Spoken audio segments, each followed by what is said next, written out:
जिसको पाला उसकी कुर्बानी करने जा रहा हूँ, मैं गुनाहगार अपने रब को राजी करने जा रहा हूँ। जब अल्लाह ताला मुझसे पूछे कि तुमने अपनी पसंदीदा चीज कौन सी कुर्बान करी है, तो मैं तुम्हारी तरफ इशारा करूँगा कि क़यामत वाले दिन मुझे पहचान लोगे ना।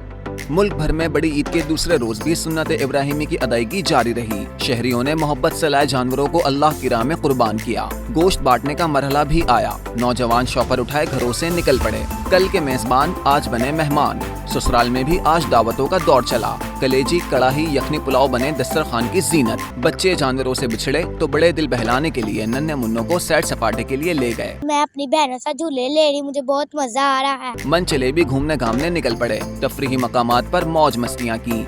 रात को बारबेक्यू की बैठक सजी। कोयले में बने टिक्के और कबाब कोल्ड ड्रिंक के साथ नोश फरमाए। पेशावर से लेकर शहर कायद तक शहरियों ने ईद उल अज़हा के दूसरे रोज को खूब एंजॉय किया।